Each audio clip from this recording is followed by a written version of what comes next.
Hi there, everyone. It's Ed from Clear Prezzo here. I've been asked by the good folks at Hack Remote to put together a quick video on some tips on how to pitch your idea at the end of this whole process. I have been helping out at hackathons and startup weekends and the like for about a decade, so hopefully I have some tips that are useful for you in how you present the hard work that you put forward over this weekend. The alternative title to this presentation is that nobody cares about your idea until you make them. This is very true. You care about your idea greatly, but to a first-time viewer of the video you put together, there's a high chance that they won't care. And your job in that 4 minutes is to put forward a compelling case as to why they should. So there's a quote from a guy called Tom Peters that I like, which is, "The packaging counts a lot in a crowded world." And truth be told, you're going to be operating in a crowded world where lots of different people have ideas for different projects, different businesses, different startups. And the way that you package what you are is as important as what it is that you actually do. So the first tip is to lead with the problem and not the technology. Now, I know that's hard for some to take, but in my opinion, until people care about what you do, they're not going to care about how you do it. So a good example of a problem statement is put forward by this guy. So Jake Mendel currently works for Silicon Valley Bank, but he used to have a medical technology startup himself. And what he did right up front in the pitch is have a very specific and powerful problem statement to get people hooked. So he's pitching the problem, not necessarily exactly how it's done. So here's how he does it. He says that 75% of the 1 million plus annual biopsies for prostate cancer produce inconclusive results. So that's a problem. Why is it a problem? This results in a $4 billion loss for the healthcare system and 8% of patients being hospitalized for complications. So very good problem statement, and a lot of heavy lifting being done in what takes about 10 to 20 seconds to say. So what we can see here are different things. So first of all, we can see the scale of the problem. It's a big problem. We can see what the problem area is. So it's cancer, which is very important. We can tell what the specific problem is, and that's around the validity and conclusivity of results. And then we can tell things like, how much money is the industry losing and what's the human cost of this problem. So there's a lot of heavy lifting being done in this problem statement, and it's something to aspire to fit in that level of detail. And time is short, so that's the sort of thing you're going to have to do. I like this quote from Dave McClure on the matter, and he says that when you're pitching your problem, you want it to be pitched as a painkiller, because vitamins are nice to have. People know they should probably take them, but they're not sure. Whereas painkillers are must-haves. They're extremely obvious that you need them, and probably obvious that you'd be more than likely to pay for it. So when you're pitching your problem, try and make sure that you are assuring people that what you have is something that people know they need. One way to do this, or one way to get across your before and after, your problem and then solution, is a visual like this. And this is what Intercom used to use to show that, before it used to be this really messy, complicated process to actually chat with your customers. But with our thing, we make it really easy. We make it, a one-stop shop to connect you and your customer. Now, I know the hackathon wants you to just do a video, but if you had spare time and you could come up with, an image file like this, try and find a way of editing it in, and I think that'll do a lot of the explaining of the problem for you, and maybe you can use less actual words. So the second tip, related to the first, is to pitch what your idea does, not necessarily what it is. So, I often say that it isn't the solution if by it you mean what the thing is comprised of. So if you look at a car, when we sell a car, we're not really selling it like this. We're not selling it in terms of tires and suspension springs and, steering wheel and glass sheets. That's not the way we're selling it. We're selling it as a what it does. And the solution in this case is that, it used to take you a day to get from point A to point B on your horse. But with our thing, called a car, you'll be able to get there in an hour. So you'll be way quicker. You'll be able to bring more stuff with you because our car is actually literally many horsepower. And if you choose the right one, you look really cool and people will be really impressed with you. So, what you're pitching here is the benefits, both functional and psychological, as opposed to exactly how your idea achieves that.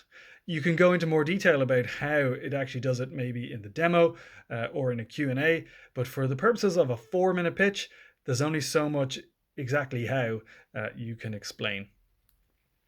So I think something like this offers a structure that you could follow to express what your problem and solution is.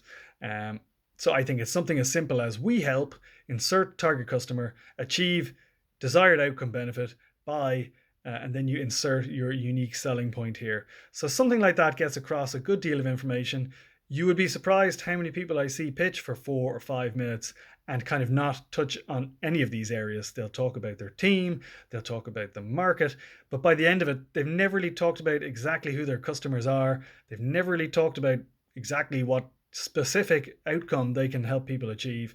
And they haven't talked about how they are unique versus the competition. So if you can put something simple like this together, you're going to have explained a lot of what people will want to know. The third tip is to use plain English. So a lot of times people feel that it's the smart thing to do to use complex terms and jargon and multi-syllabic words that make sense to you, but they might not make sense to your audience. So where possible, use plain English. And I think examples of plain English can be found on homepages of websites. They're really good examples of it. So two I have in mind are, the first is an Irish startup called teamwork.com, and on their homepage they say that they are work management software that lets your team do more. So very simple, very plain English, but very descriptive. And their subhead is very good also, which is Teamwork is a work and project management tool that helps team improve collaboration, visibility, accountability, and ultimately results. So I think that's a great secondary line to explain what they do. Another great example is from yet again another great Irish company called One Page CRM, and the way they pitch their product is that they help you unleash your salespeople. So note, they don't tell you how yet, but they're pitching the benefit that you can expect from using them. Their subhead is that they are rocket-fueled CRM software for agencies, IT companies, and real estate companies, and more. So again, they're kind of naming specific types of customers who typically find great value in their product or service. So not a complex word on the screen, not much over 2 syllables anywhere, but does a lot of communication. A good rule is that if you are using a word that has to be Googled, then it's not very good for the purposes of simple communications.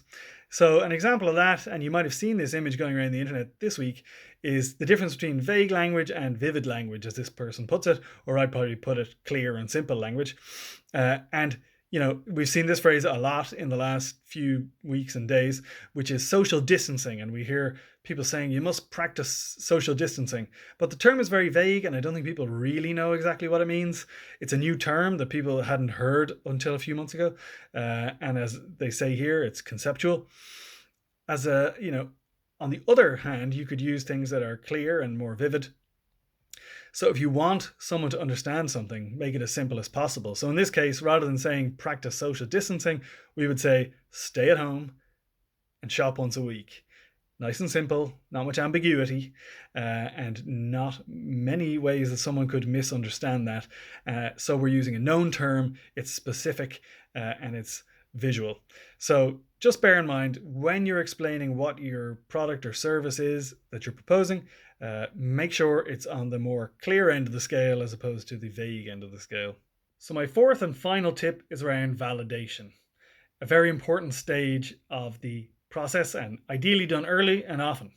And validation, I suppose, is just a fancy word for talking to people, getting out there and making those Zoom calls, phone calls, text interchanges, something where you can communicate with the target customer that you have in mind. Because when you talk to people, you'll often learn things that you never would have come up with in your own head. So get out there and start validating early. Ideally, one of the early things you'll find out is that people need what you're making. If you ask them various questions and you find out that they don't need it, then you should probably stop making it. The second thing, I should say, you should pivot. The second thing then is ideally they'll give you indications that if you made this thing and it was fully functional, that they pay for it, because that's what makes a business a business. So in your pitch, in that 4-minute pitch, what you're going to want to get across is hopefully both of those things, that we spoke to people and X amount of them said they needed it and Y% of them said they'd pay, A, B, or C dollars per month. So that's what we want to get out of talking to real people. So I like the thoughts of Joanna Wiebe on the matter. So she runs a company called copyhackers.com, and she said that when you do validation, what you get to hear is the voice of the customer.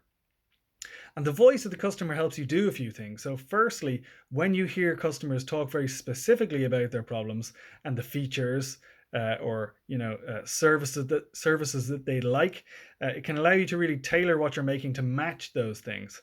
And the second thing that she says is that when you find out the tone and voice that people use when talking about their problems, that can actually help you guide the tone and voice you give to your brand. It can help you come up with the way that you actually phrase things, the way you name, features.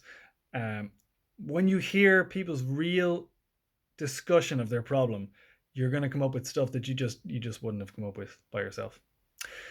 So that's pretty much it. They are the 4 tips that I think if you can take care of all those, you'll be in a really good place in that 4-minute pitch.